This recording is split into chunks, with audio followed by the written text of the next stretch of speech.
You today?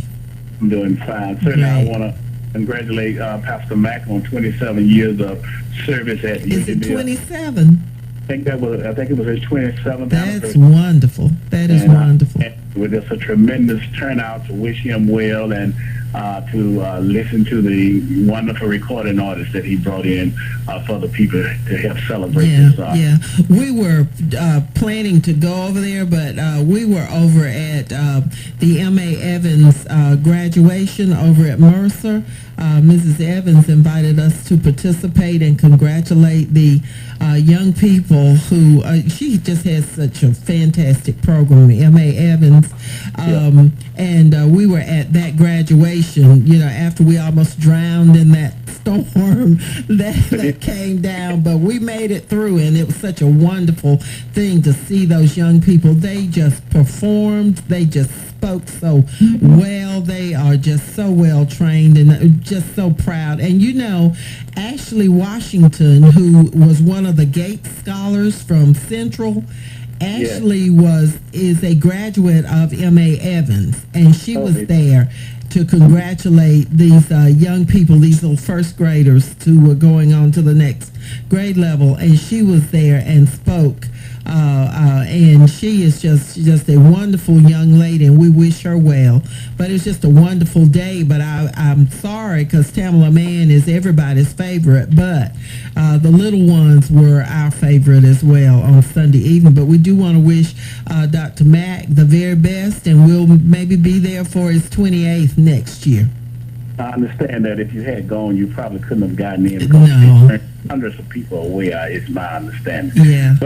But I'm just calling in. I've heard Councilman Henry Gibson, my namesake on council, who was doing a wonderful job of explaining some of the things that are going on and your input on the council over the years. And I just think that it's wonderful that we have somebody who's been working for the city and who can come and now serve on the council and see all the criticism that some people get is not valid criticism, because what they are doing for others and not for themselves. And we've always said that both you and I, we've always had a job. Even though we had to fight sometimes to keep our jobs because of our involvement with the people that we were trying to help, but we've never had a handout trying to make any deals or do anything for ourselves. We've always been people who worked hard and tried to serve the community, and I congratulate him on pointing those kinds of things out. I do say about the study that has just come back about the civic health index of our community, and you pointed out that our community is overwhelmingly African American, and the civic health index was that we are very low in civic involvement, and I think that is something that we cannot let go by without making a comment about it, because we hear so much about, we always talking about this, we always talking about that. The study said we don't do enough. Right.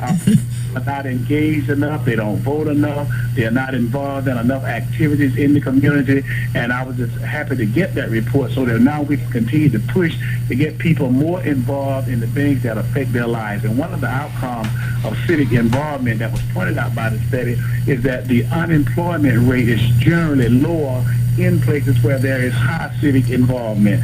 So when we talk about jobs and all those kind of things, we really need to get people involved, speak out, let your voice be heard, because those are the kind of things that bring about results in our community and bring about those jobs that we say we don't have sometimes. And I thought it was just very good that study has come out, and that we can now see that and start pushing to get people more and more involved civically in our community. So it says it's okay to be outspoken. It's a good thing to be outspoken, huh? Exactly. That's what it says.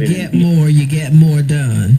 Exactly, that's what it said. And also about the county, I was glad that you tried to call Commissioner Dr. Edwards, because I tried to put in a call to him myself. I'm going to continue to do that because I don't want them to think that we were talking about the county commissioner is per se, but more specifically, the same people who are in management of that department. And now they're saying that we didn't do anything, and we pushed, in the year I was down there with them, we pushed to try to do some things for the recreation department.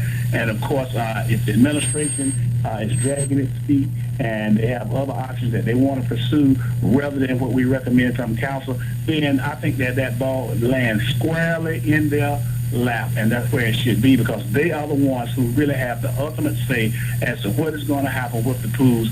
And of course, the pools are something that we really need, and as a comment was made to me by one of the ministers, is that the summer didn't surprise them. It comes every year. This is not something that was anticipated. There usually is a summer every year. Yeah, and I think it's important that they upkeep those pools, and of course they've had a lot of time to put some things in because the money has been in place, and that was one main reason for the criticism, is that the money was in place. Sometimes with the city, maybe they could claim that we didn't have the money, but we did have an excellent group that was managing the pools, had the lifeguards there every year, and of course you've already said those things, but I just want to underscore that.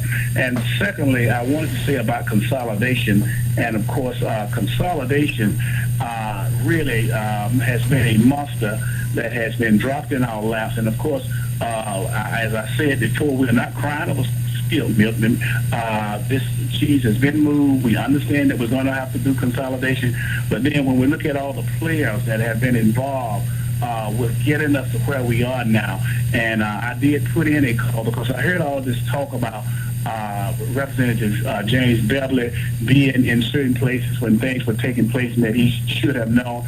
I did put in a call to him. I wanted to talk to him personally, and he did call me back finally on yesterday, and I spoke with him, and I think that, to make a long story short, basically he was saying now that he was not aware of all the nuances in doing redistricting.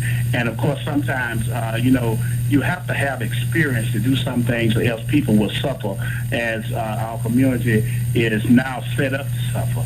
And so I think that one of the things that Charles Richardson did in his article on Sunday was that he pointed all these things out. And I was just amazed and surprised that he was so candid about what he wrote. And he did tell the story, didn't he? He told about all the Republican tricks. I thought that it was one of his best articles, for telling the truth and being square up honest with the reader about, what had happened.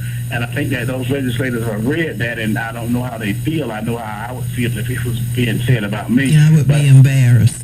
Yeah, that may be one of the reasons why I did receive a call back, but I think I had put in the call several days before I got the call back. But now I accepted what he said, is that he did not understand all that was going on.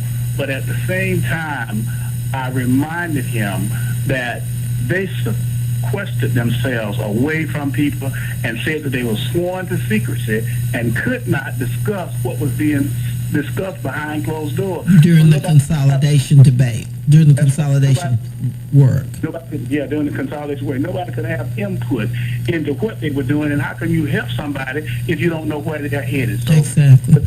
One of those kind of situations where it's just sad for the community. I hope that we will recover from it.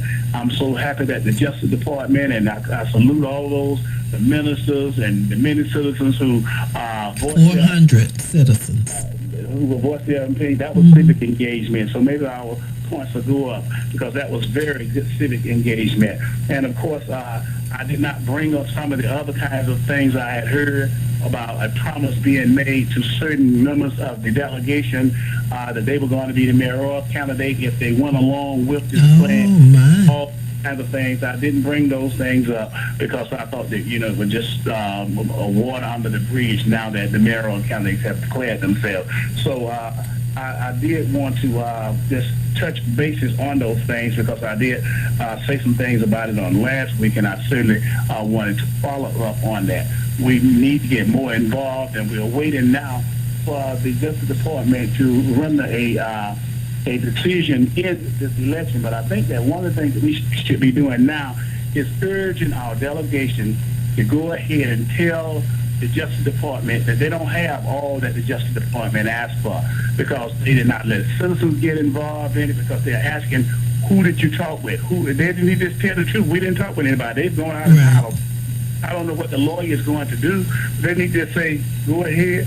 They could just send a blank sheet of paper to the Justice Department, because that's what.